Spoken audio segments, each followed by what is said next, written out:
Halo pemirsa, Assalamualaikum warahmatullahi wabarakatuh. Pada bagian keempat akan kita bahas tahapan dari shock hipovolemik. Yang pertama adalah fase kompensasi, di mana fungsi organ vital masih dipertahankan. Seperti yang kita bahas sebelumnya, bahwa tubuh akan mengutamakan suplai darah ke organ-organ vital seperti otak, jantung, paru, dan organ-organ pencernaan. Tubuh berusaha mempertahankan fungsi organ vital dengan mengaktifkan refleks simpatis yang akan meningkatkan resistensi sistemik dengan cara menyempitkan pembuluh darah atau melakukan vasokonstriksi. Dengan demikian, suplai darah ke daerah perifer atau tepian tubuh menjadi dikurangi dan meningkatkan aliran darah ke organ vital. Pada efeknya, sistolik menjadi meningkat atau pada fase kompensasi ini masih bisa normal. Kemudian saraf simpatis juga akan meningkatkan frekuensi denyut jantung. Harapannya dengan jantung yang memompa lebih cepat, cardiac output atau curah jantung meningkat dan lebih banyak organ yang bisa disuplai. Kemudian akan mengaktifkan sekresi vasopresin dan RAA atau renin-angiotensin-aldosteron system untuk menahan natrium dan air dalam sirkulasi. Jadi ginjal akan menahan air agar tidak keluar dari tubuh, mengurangi produksi urin, kemudian dikembalikan ke pembuluh darah untuk menjaga tekanan darahnya, kemudian mengeluarkan renin yang bersama angiotensinogen dari liver akan berubah menjadi angiotensin, kemudian juga akan dikeluarkan aldosteron untuk menjaga natrium di dalam sirkulasi karena natrium itu sifatnya mengikat cairan. Harapannya kalau sudah dikeluarkan vasopresin dan sistem RAA aktif, volume cairan di dalam pembuluh darah akan lebih banyak, tekanan darahnya menjadi naik, dan kondisi shock dapat dicegah.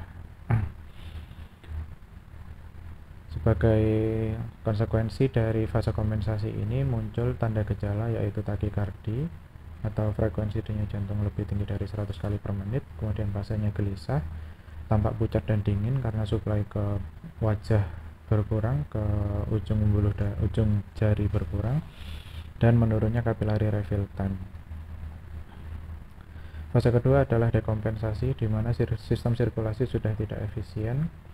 Karena hipoksia, maka tubuh dipaksa melakukan metabolisme anaerob atau metabolisme tanpa oksigen yang menghasilkan sedikit saja energi namun menghasilkan lebih banyak asam laktat.